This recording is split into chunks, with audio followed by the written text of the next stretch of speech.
Suro ito diri sa ato ang overlooking area. Tanaw na to ang atong overlooking area. Yan.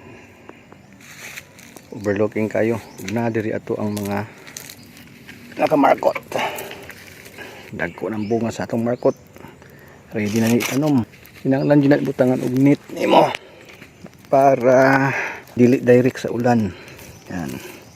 Kani bag-o ni nga mga markot ni.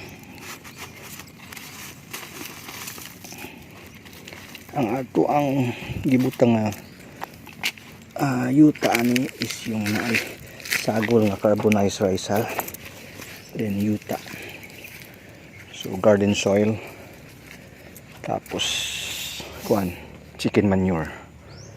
Yan, so daghan pa ta diri og mga kuan markot. Di na nato ni kuha ng mga bunga tungod kay sayang harvest pa nato pero kato mga gagmay para niyo harvest na kay pag markot tungod ani naani siya bunga daan. Anong nagmarkot mi nga nay bunga kay naamong goy mga itawag na to nga sucker, kanang mga sucker nga wa makit-an ba ni dako na sayang man og imong putlon, so imo na lang markoton mapuslan pa mamunga pa pila ka tuig gikan sa pag markot.